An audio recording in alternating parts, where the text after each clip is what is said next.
حضرت آدم علیہ السلام کی جب تخلیق کی گئی اور فرشتوں سے کہا کہ میں زمین پر اپنا نائب بنانے جا رہا ہوں، تو انہوں نے کہا کہ مالک، ہم تسبیح و تہلیل، سجدے، تیری تقدیس کے ترانے، یہ ہمارا معمول ہے، اور جو انسان اس دنیا کے اوپر بھیجا جائے گا وہ نسل پیدا ہوگی، تو انہوں نے کہا کہ وہ تو فساد کریں گے، شر کریں گے، لڑائیاں ہوں گی، الجھاؤ پیدا ہوں گے، دھینگا مشتی ہوگی۔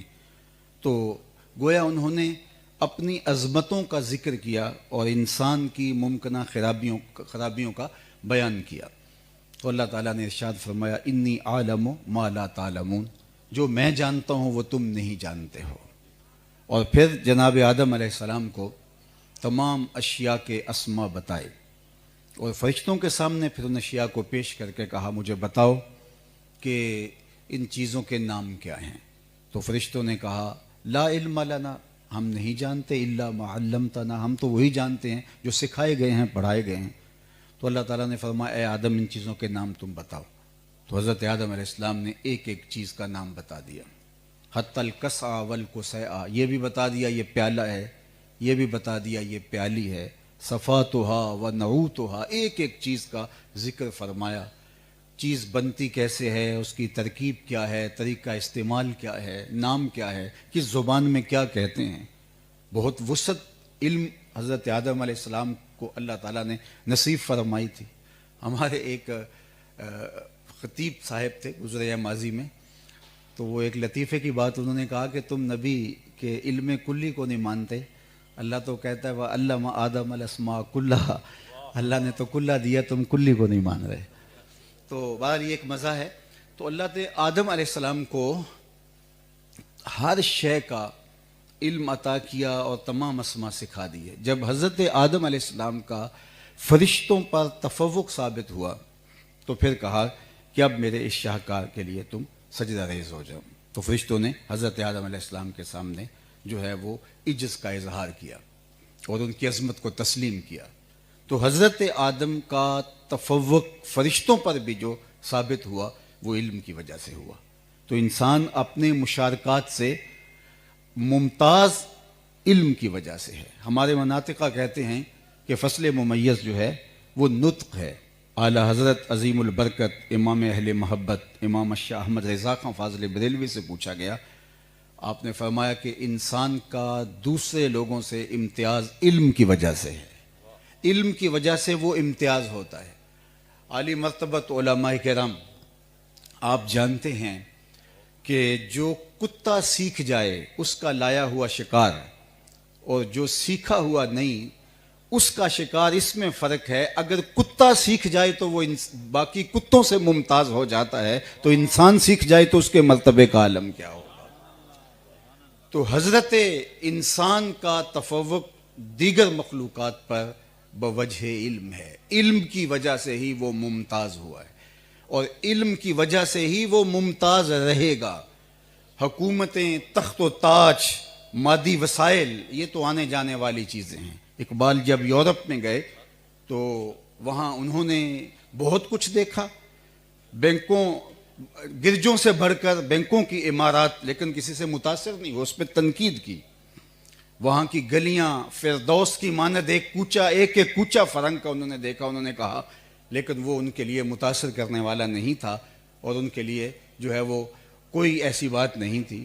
لیکن جب ان کی لائبریریوں کے اندر وقی کتابیں دیکھی، علم کے خزانے دیکھے، تو پھر اقبال تڑپ اٹھا اور اس نے کہا کہ وہ موتی علم و حکمت کے کتابیں اپنے آبا کی، جو دیکھے ان کو یورپ میں تو دل ہوتا ہے سی پارا۔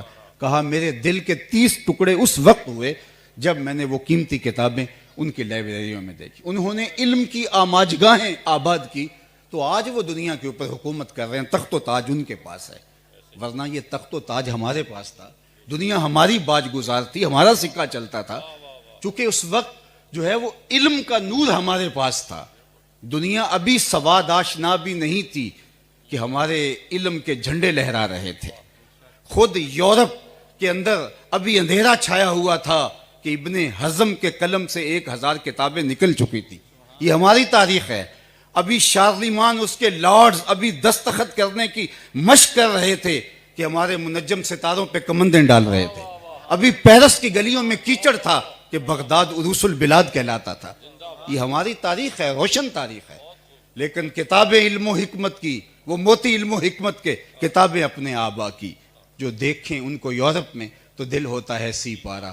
آج ہم نے اپنی کھوئی ہوئی اس میراث کو واپس لینا ہے. آج علم کی آماج گاہوں کو جو آباد کرنا ہے. آج دوبارہ وہ دیے روشن کرنے ہیں، اور یہ گم گشتہ قافلہ پھر دوبارہ آسودہ منزل ہو سکتا ہے اگر وہ علم کی اس روشنی کو دوبارہ حاصل کرے اور اس کی روشنی میں جو ہے وہ چلنے کا سلیقہ سیکھ جائے. آج ہم علم دوست نہیں رہے بلکہ علم دشمن بن گئے ہیں. آج ہر وہ شے جو ہمارے لیے علم سے دوسری طرف لے جا رہی ہے آج ہماری ترجیحات قرار پا چکی ہے. تو میں سمجھتا ہوں کہ آج کی تاریخ کے اندر یہ مدارس دینیاں غنیمت ہیں کہ جو علم کے چراغ کو روشن کیے ہوئے ہیں. مشکل حالات ہیں، مدارس دینیاں کے لیے وسائل نہ ہونے کے برابر ہیں. اپنے وسائل بھی خود پیدا کرنا اور پھر تدریس کی مسند کے اوپر بیٹھ کے پڑھانا بھی یہ ایک آسان کام نہیں ہے. لارڈ میکالے کے نظام تعلیم کے بعد جو کچھ مدارس میں ہوا اور پھر جس طرح علماء کو بے سہارا چھوڑ دیا گیا، لیکن ان درویش منش لوگوں نے چراغ ہاتھ میں لیا پھر بجھنے نہیں دیا. آندھیاں آئیں، طوفان آئے، جھکڑ آئے، لیکن انہوں نے کہا کہ ہم اس چراغ کو اپنے خون جگر سے جلائیں گے اور اس کو بجھنے نہیں دیں گے، اس کی لو کم نہیں ہونے دیں گے. کتنے مشکل حالات آئے اور کتنی تکلیفیں، کتنے مصائب، کتنے آلام، لیکن انہوں نے اس چراغ کو روشن رکھا اور آج بھی یہ چراغ روشن ہے اور قیامت تک ان لوگوں کے دم سے یہ چراغ روشن رہے گا. ہمیں اپنے حصے کا کام کرنا ہے. عالی مرتبت طلبہ، میں کون ہوتا ہوں کہ آپ کو ان عالی مرتبت بزرگوں کی موجودگی کے اندر نصیحت کروں، بلکہ میں آپ میرے دوست ہیں، میرے بھائی ہیں. میں آپ کو کہنا چاہوں گا کہ ان اساتذہ گرامی نے اپنے باطن کا نور آپ کے سینے کے اندر منتقل کیا، اور آپ کی جو تربیت کی ہے وہ اس بات کی متقاضی ہے کہ آپ اب یہ پرچم لے کر نکلیں اور پوری دنیا کے اوپر اسلام کے جھنڈے کو بلند کرے. لینن کا ایک شاگرد اور اس کا ایک ماننے والا اس کے مرنے کے بعد اس کی قبر پہ آیا اور اس نے اس کی قبر پہ ہاتھ رکھ کے کہا کہ میں آج تیری قبر پہ آیا ہوں، دوبارہ تب آؤں گا جب تیرے نظام کو، تیرے پیغام کو دنیا کے کونے کونے تک پہنچا دوں گا. مجھے آپ بتائیے کہ مدینہ المنورہ سے ٹھنڈی چھاؤں کہاں ہو سکتی ہے؟ ایسا دل آویز شہر کہاں ہو سکتا ہے؟ لیکن صحابہ کی قبریں پوری دنیا کے اوپر آپ کو ملیں گی. لوگ تو مدینے جانے کے لیے تڑپتے ہیں، لیکن یہ مدینہ چھوڑ کے اور ممالک میں کیوں گئے؟ یہ حضور کا پیغام لے کر گئے. میں مر کے بھی زندہ ہوں اہل وفا کی محفل میں، میں مر کے بھی زندہ ہوں اہل وفا کی محفل میں. میری محفل میں آ میرا مزار نہ پوچھ، میری محفل میں آ میرا مزار نہ پوچھ. یا رسول اللہ، نعرہ رسالت، نعرہ رسالت، مفتی اعظم پاکستان، جامعہ نظامیہ رضویہ. جامعہ نظامیہ سے ایک فاضل ہیں اور میرے ملنے والے ہیں، تو انہوں نے ایک بڑی خوبصورت بات سنائی. مجھے ابھی بیٹھے یاد آ گئی آپ کے نعرے کی فرصت میں، تو وہ اس سے میں جوڑ دیتا ہوں کہ آپ جس درسگاہ میں بیٹھے ہیں، اس کے جو مؤسس تھے، اس کے جو بانی تھے، ان کی فکری بلندی اور ان کی پرواز کیا ہے. تو غالباً منگل کا دن تھا یا بدھ کا دن تھا، تو وہ کہتے ہیں کہ ہم حضرت کو ملنے جامعہ نظامیہ میں جو لاہور ہے حاضر ہوئے. تو دن اسباق کا وقت تھا، تو ہم ملے تو چائے وغیرہ منگوائی، اور آپ نے برجستہ ہم سے پوچھا کہ آج منگل کا دن ہے اور آپ کیوں آئے ہو؟ تو وہاں دارالعلوم میں چھٹی ہے کیا؟ تو انہوں نے کہا جی نہیں. تو کہا پھر کیوں آئے ہو؟ کہا بس وہ ہم نے چاہا کہ داتا صاحب دربار پہ حاضری دے آئیں. تو مفتی اعظم پاکستان علامہ عبدالقیوم ہزاروی صاحب غصے میں آ گئے. فرمایا داتا صاحب نے آپ کو خط لکھا تھا کہ میں اداس ہو گیا ہوں، مجھے مل جاؤ. کہا تم وہاں بیٹھ کے جو کر رہے ہو داتا صاحب اس سے ہی خوش ہیں. میں مر کے بھی زندہ ہوں اہل وفا کی محفل میں، میری محفل میں آ میرا مزار نہ پوچھ. تو آپ جہاں جا رہے ہیں وہاں جہاں بیٹھے وہاں میلہ لگا دیں، جہاں بیٹھے وہاں چراغاں کر دیں، جہاں بیٹھے وہاں روشنی پھیلائیں. اور آپ کے استاد یہاں بیٹھ کے آپ کو دعائیں دیں گے، آپ کے لیے ان کے دل سے دعائیں نکلیں گی۔ ایک ہوتا ہے دعا کروانا، ایک ہوتا ہے دعا لینا۔ وہ طالب علم جو استاد کے مشن پہ ہوتا ہے، استاد کی فکر کو آگے منتقل کرتا ہے، استاد ہمیشہ اس سے خوش ہوتا ہے۔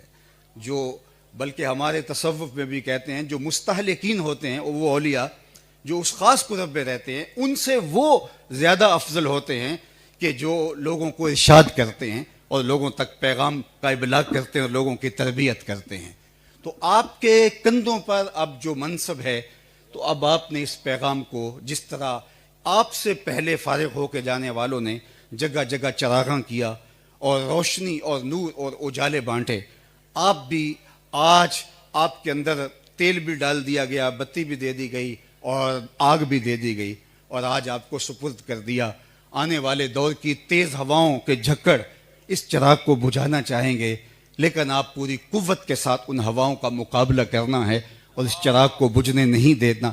حالات کے جبر کا مقابلہ بھی کرنا ہے، زمانے کی تلخیوں کا مقابلہ بھی کرنا ہے، اور پوری قوت کے ساتھ میدان عمل کے اندر موجود رہنا ہے۔ یہ درسگاہ، یہ آماجگاہ علمی جس نے آپ کو نور دیا، اس کا قرض آپ کے ذمہ یہ ہے کہ اس کے پیغام کا ابلاغ کریں اور پوری دنیا کے اوپر۔ اور ہمارے ایک بزرگ فرمایا کرتے تھے، وہ فرماتے تھے کہ جب کام زیادہ ہو، مزدور تھوڑے ہوں، تو پھر جو مالک ہوتا ہے وہ مزدور کی مرضی کے مطابق جو ہے وہ مزدوری دیتا ہے، لیکن جب کام تھوڑا ہو اور مزدور زیادہ ہوں تو پھر مالک کی مرضی ہوتی ہے، پھر جو مزدور جو ہے وہ تھوڑے پیسوں پہ بھی راضی ہو جاتا ہے۔ بلا تشبیہ بلا تمثیل عرض کرنا چاہتا ہوں کہ اس وقت دین کا کام زیادہ ہے، تو جو پھر مزدوری کرے گا اس دین کے لیے، اللہ اسے راضی کر دے گا۔ وہ تو اس دور کے اندر بھی اپنے بندوں کو اتنا نوازتا ہے کہ اس کی کرم نوازیوں کی حد نہیں ہے، لیکن آج جب کہ زوال امت کا دور ہے، جس دور سے ہم گزر رہے ہیں، یہ یقیناً زوال امت کا دور ہے۔ تو اس دور کے اندر مجھے اور آپ کو اپنا کردار ادا کرنا ہے۔ میں ایک جملہ کہا کرتا ہوں، اپنا کام اپنے حصے کا کام۔ جو ہمارا کام ہے ہم نے وہ کرنا ہے، حالات کا رخ کچھ بھی ہو، زمانے کے تیور کچھ بھی ہوں۔ اور میں نے یہ دیکھا ہے، آپ کسی جنگل میں بھی بیٹھ جائیں، آپ خلوص کے ساتھ وہاں بیٹھے ہیں، آپ کا رب وہاں میلے لگا دے گا۔ اور اگر فرض کرو آپ خلوص کے ساتھ کام کرتے ہیں، آپ کا کام بظاہر کوئی ایسی ترقی نہیں بھی پاتا، آپ کے خلوص کا مول ایسے ہی ڈالا جائے گا۔ قیامت کے دن کتنے نبی ایسے آئیں گے جن کے ساتھ صرف 2 یا 4 یا 5 یا 10 امتی ہوں گے، کچھ ایسے بھی آئیں گے جن کے ساتھ کوئی امتی بھی نہیں ہوگا۔ کیا انہوں نے اللہ کے دین کا ابلاغ نہیں کیا؟ پیغام حق لوگوں تک نہیں پہنچایا؟ انہوں نے پوری ذمہ داری کے ساتھ اللہ کے پیغام کا ابلاغ کیا ہے۔ تو کسی کے لوگ آئے اور پذیرائی ہوئی، اور کسی کو لوگوں نے نہیں مانا۔ اس کو ترک کر کے، اس کو چھوڑ کے کہ لوگوں کا رویہ کیا ہوتا ہے، بعض اوقات ہم مایوس ہو جاتے ہیں۔ لیکن اس امت کے لیے اللہ تعالیٰ نے جو پذیرائی رکھی ہے ہمارے آقا و مولا کے صدقے، جب کوئی خلوص سے کام کرتا ہے تو اللہ کسی کی محنت کو ضائع نہیں کرتا، بلکہ اللہ کی عادت تو یہ ہے کہ محنت کسی کام میں کافر بھی کرتا ہے تو اس کا صلہ اس کو دیا جاتا ہے، اگرچہ اس کا صلہ صرف دنیا کے اوپر ہے، آخرت میں اس کا صلہ نہیں ہے۔ اور مومن اگر کام کرے تو اس کا صلہ دنیا میں بھی رکھا گیا ہے اور اس کا صلہ آخرت میں بھی رکھا گیا ہے۔ لیکن اگر کوئی شخص کام ہی نہ کرے اور پھر وہ شکوہ کناں ہو کہ ہم دنیا سے پیچھے رہ گئے ہیں، تو یہ سوائے شکوے کے اور فضول بات کے اور کچھ نہیں ہے۔ تنے مردہ سے بیزار ہے حق، خدائے زندہ زندوں کا خدا ہے۔ من جہادہ وجدہ، جس نے محنت کی وہ اس نے پا لیا۔ آج جس نے بھی محنت کی وہ آگے چلا گیا۔ وہ کسی نے کہا تھا وقت ضائع نہیں ہوتا، کسی اور کے کام آ جاتا ہے۔ جب ہم نے وقت کی قدردانی نہیں کی ہے تو پھر اوروں نے اس وقت کو کام میں لا کر کے ہم سے آگے نکل گئے۔ اگر ہم مسلمانوں کے اندر، اس امت کے اندر جن لوگوں کو دیکھتے ہیں کہ ہم سے آگے ہیں، تو ایسے ہی نہیں ہے کہ وہ آگے نکل گئے، ان کے پیچھے ان کی شدید محنت اور کوشش ہے۔ اور اگر کفار مسلمانوں کے آگے نکل گئے تو پھر ان کی بھی شدید کوشش اور محنت ہے۔ یہ ایسے نہیں ہو گیا، یہ حادثہ نہیں ہوا۔ محنت کے صلے ملتے ہیں، محنت کا اجر ملتا ہے۔ میں اور آپ اگر محنت کو شعار بنائیں گے تو آگے بڑھتے ہی چلے جائیں گے۔ اقبال نے جب شکوے کی زبان کھولی تو آپ جانتے ہیں کہ لہجہ بہت تلخ ہو گیا، فتویٰ بھی متوجہ ہوا۔ اور اقبال شکوہ کنا ہے، صفائے دہر سے باطل کو مٹایا ہم نے، نو انسان کو غلامی سے چھڑایا ہم نے، تیرے کعبے کو جبینوں سے بسایا ہم نے، تیرے قرآن کو سینوں سے لگایا ہم نے، پھر بھی ہم سے گلہ ہے کہ وفادار نہیں، ہم وفادار نہیں، تو بھی تو دلدار نہیں۔ کیا سخت اور کیا عجیب لہجہ بن گیا، لیکن جب جواب آیا تو سارا نشہ اتر جاتا ہے۔ لفظ وہی ہیں، صرف صیغہ بدلتا ہے، لہجہ استفہامیہ ہو جاتا ہے۔ اب جواب آ رہا ہے ادھر سے، صفائے دہر سے باطل کو مٹایا کس نے، نو انسان کو غلامی سے چھڑایا کس نے، میرے کعبے کو جبینوں سے بسایا کس نے، میرے قرآن کو سینوں سے لگایا کس نے، تھے تو آبا وہ تمہارے ہی مگر تم کیا ہو، ہاتھ پہ ہاتھ دھرے منتظر فردا ہو، ہر کوئی مست مئے ذوق تن آسانی ہے، تم مسلمان ہو یہ انداز مسلمانی ہے، حیدری فقر ہے نئے دولت عثمانی ہے، تم کو اسلاف سے کیا نسبت روحانی ہے، وہ معزز تھے زمانے میں مسلمان ہو کر، تم خار ہوئے تارک قرآن ہو کر۔ ہماری پستی، زبونحالی، ذلت، نکبت اور رسوائی کا سبب کہ ہم نے کتاب رحمت کو چھوڑ دیا، اور آج در بدری کی ٹھوکریں ہمارا مقسوم اور ہمارا مقدور ہو گیا۔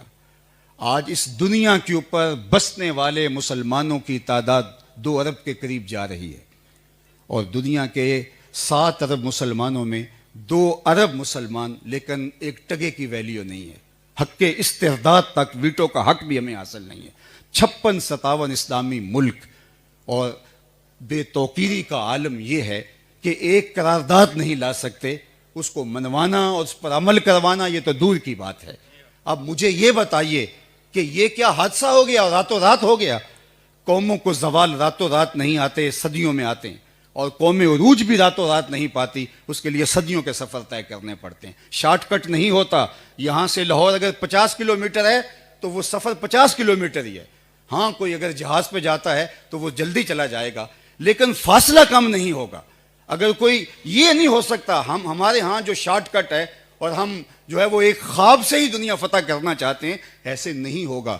محنت شاکہ شعار زندگی بنانا ہوگا، محنت کرنی ہوگی۔ خدائے زندہ زندوں کا خدا ہے، جس نے محنت کی وہی آگے بڑھا، یہ اللہ کا اٹل قانون ہے، اس کا دستور ہے۔ ہاں وہ محنت کرنے والا کوئی شخص ہو تو اللہ اپنے بندوں کے لیے راستے کشادہ کر دیتا ہے۔ لَنَهْدِيَنَّهُمْ سُبُلَنَا، ایک نہیں کئی راہیں کھول دیتا ہے۔ اس کی طرف کوئی ایک قدم چل کے آئے تو وہ 70 قدم جو ہے وہ اس کی جانب آتا ہے۔ کوئی چل کے آیا طے تو ہر والا، اس کی رحمتیں دوڑ کے استقبال کرتی ہیں، وہ اس کی کرم نوازی کے رنگ ہیں۔ لیکن یہ نہیں ہے کہ آپ کا فاصلہ کم ہو جاتا ہے، محنت آپ کو کرنا ہوتی ہے، اور اس محنت کو آپ نے شعار بنانا ہوتا ہے۔ میں آخری بات عرض کر کے، میں اتنی طویل گفتگو کر گیا، میرا مزاج یہ ہے کہ عالی مرتبت بزرگوں کی موجودگی کے اندر کم سے کم بات کرنے کی کوشش کرتا ہوں، لیکن یہ آخری بات عرض کر کے آپ سے اجازت چاہوں گا۔ ہمارے ایک سکوائش کے کھلاڑی گزرے ہیں، یہ جان شیر ان کا نام تھا، آپ نے بھی سنا ہوگا، تو وہ کبھی بھی تقریباً کسی میدان کے اندر ہارے نہیں، شکست نہیں کھائی۔ تو ایک ان کا انٹرویو چھپا، کسی نے پوچھا کہ آپ کی کامیابی کا راز کیا ہے؟ تو انہوں نے کہا کہ جناب میری کامیابی کا راز میرے ماں باپ کی دعائیں بھی ہیں، میرے استادوں کے سکھائے ہوئے گر بھی ہیں، اور سب سے بڑھ کر اللہ کی رحمت ہے۔ انہوں نے کہا یہ تو سب لوگوں کے ساتھ ہوتا ہے، کوئی خاص وجہ؟ تو انہوں نے کہا خاص وجہ میں آپ کو بتانا چاہتا ہوں کہ میری عادت یہ ہے کہ میں کبھی بھی جو گراؤنڈ ہے اس کا سینٹر نہیں چھوڑا۔ شاٹ لگانے کے لیے مجھے اس کو سائڈ پہ جانا پڑے تو میں ضرور جاتا ہوں، لیکن دوبارہ میں جو ہے وہ سینٹر میں آ جاتا ہوں۔ میں اپنی گراؤنڈ کا سینٹر نہیں چھوڑتا۔ تو یہ ہے میری کامیابی کا راز۔ میں آپ کو بتانا چاہوں گا اسلام کا سینٹر قرآن و حدیث ہے۔ آپ کو مجبوراً بہت سارے اعمال کرنے ہوں گے۔ اسلام کا سینٹر جو ہے وہ فرائض ہیں، واجبات ہیں۔ آپ کو مستحبات اور مباحات کے دائرے میں بھی جانا پڑے گا۔ یہ ساری چیزیں درست ہیں، ان کا انکار نہیں ہے، لیکن حضرت مجدد الفسانی علیہ رحمہ کی تعلیمات آپ پڑھ کے دیکھیں۔ انہوں نے کہا جو فرائض کی اہمیت ہے وہ جو ہے وہ مستحبات کی نہیں ہے، اور اسی طرح آپ نے فرمایا کہ جتنا زور حرمت پہ دیا جائے گا جو شریعت نے حرام کیا ہے، تو ہم بعض کا سارا زور جو ہے وہ خلاف اولا کے اوپر لگا دیتے ہیں، اور ساری اپنی 1 گھنٹے کی تقریر، ہزاروں لوگ آ کے بیٹھے ہیں۔ میں کہتا ہوں 1 گھنٹے کا اگر آپ خطاب کر رہے ہیں تو آپ نے 1 گھنٹہ دیا ہے، اور 1000 آدمی بیٹھا ہے تو وہ 1000 گھنٹہ ان کا ہے، اور وہ اگر سفر کر کے آئے ہیں تو 1 گھنٹہ جاتے ہوئے 1 گھنٹہ آتے ہوئے، تو یہ 3000 گھنٹے ہیں ان کے اور 1 گھنٹہ آپ کا، اور اس کے اندر آپ اس عمل پر زور دے رہے ہیں اور اس کو منوا رہے ہیں کہ اگر وہ نہ بھی وہ زندگی میں کرتے تو کوئی خاص فرق نہ پڑتا۔ تو اس لیے میں آپ کو یہ بات جو ہے وہ بطور مشورہ، میں نے کہا نصیحت بزرگوں کی موجودگی میں نہیں، وہ کیا کہا، بھری بزم میں ایک راز کی بات کہہ دی، بڑا بے ادب ہوں، سزا چاہتا ہوں۔ تو میں آپ کو یہ کہنا چاہوں گا کہ گراؤنڈ کا سینٹر نہیں چھوڑنا چاہیے، کامیابی کا راز ہے آپ اگر درس قرآن کو شعار بنا لیں گے، درس حدیث کو شعار بنا لیں گے، تو آپ دیکھنا کہ کس طرح آپ کے لیے سبیل نہیں سبل کشادہ ہوں گے، راستے کھلیں گے۔ اور اللہ تعالیٰ جل شانہ نے ہماری ہدایت کے لیے جو پاکیزہ کتاب اتاری ہے وہ قرآن، بلکہ اقبال نے تو کمال کر دی، آگے پہلے کہا کہ گر تمی خواہی مسلمان زیستن نیست ممکن جز بقرآن زیستن، اور آگے چل کے کہا فاش می گوئم آنکھ در دل مزمرست این کتاب نیست چیزیں دیگرست، کہ اگر وہ میں کھل کے بتا دوں جو میرے سینے میں ہے، یہ کتاب نہیں، یہ کوئی اور ہی شے ہے، یہ زندگیاں بدل دینی، کتاب زندہ قرآن حکیم حکمت اولا یزالست و قدیم، اس کتاب کے ساتھ وابستگی، دل بستگی، تعلق خاطر، اور اس کتاب کی جو ہے وہ تبلیغ اگر میری اور آپ کی زندگی کا حصہ بن جاتی ہے تو پھر دیکھنا کیسے راستے کھلتے ہیں۔ لیکن اس کے لیے سب سے پہلے اس کتاب پر خود عمل ہے۔ جو شخص خود عمل پیرا نہیں ہوتا اس کے لفظ ہواؤں میں تتلیوں کی طرح اڑتے ہوئے تو دکھائی دیتے ہیں، رنگوں کی بہار تو نظر آتی ہے، خطابت کے جوبن سے لطف تو لوگ کشید کرتے ہیں، لیکن وہ لفظ دلوں میں نہیں اترتے۔ فارسی والے کہتے ہیں از دل خیزت بر دل ریزت، جو دل سے نکلتی ہے بات وہی دل میں اترتی ہے۔ بلکہ شیخ شہاب نے کیا خوب کہا، آپ فرماتے ہیں کہ عمل کے ساتھ آپ اپنی بات کا آغاز کریں جس پر آپ نے پہلے خود عمل کر چکے ہوں، اور پھر جب آپ بول رہے ہوں آپ کی زبان محو تکلم ہو اور آپ کا دل کشکول بن کے بارگاہ عزتی کے اندر دعا گو ہو، اے اللہ جو میں بول رہا ہوں یہ میرے لفظ ہیں، ان کے اندر اثر کی شیرینی تو ڈال دے۔ اور حضرت شاہ نقشبند بخاری کا قول کتنا جاندار ہے، وہ فرماتے ہیں جس شخص کی خاموشی فائدہ نہیں دیتی اس کی تقریر بھی فائدہ نہیں دیتی، جس کا کردار نہیں بولتا اس کا بولنا فائدہ مند نہیں ہے۔ تو سب سے پہلے ہم نے اپنے آپ کو اس کتاب رحمت کے دائرے کے اندر، اس کی تعلیم کے دائرے کے اندر، اس کے تعامل کے دائرے کے اندر لے کے آنا ہے کہ ہم اس کتاب رحمت کی عملی تفسیر بن جائے، اور پھر اس کتاب کی تعلیم اور اس کتاب کے طرف لوگوں کو جب بلائیں گے، یہ کتاب پھر زندگیاں بدل دینے والی کتاب ہے، یہ روحوں کے اندر نور اور روشنی اور اجالے پیدا کر دے گی، اور آپ کے پیغام کو مؤثر کرنے کا بہترین ذریعہ ہے۔ اللہ جل شانہ کی بارگاہ میں دعا ہے کہ اللہ آپ کو جہاں رہیں خیر سے، جہاں جائیں خیر سے، اور آپ کے دینی کاموں کے اندر برکتیں نازل فرمائے۔ عالی مرتبت اساتذہ گرامی کی دعائیں آپ کو بھی مطلوب ہیں، مجھے بھی مطلوب ہیں۔ اللہ تعالیٰ جل شانہ تا دیر ان دعاؤں کا سایہ ہمارے سروں پہ ذو فگن رکھے۔ وآخر دعوانا ان الحمد للہ رب العالمین۔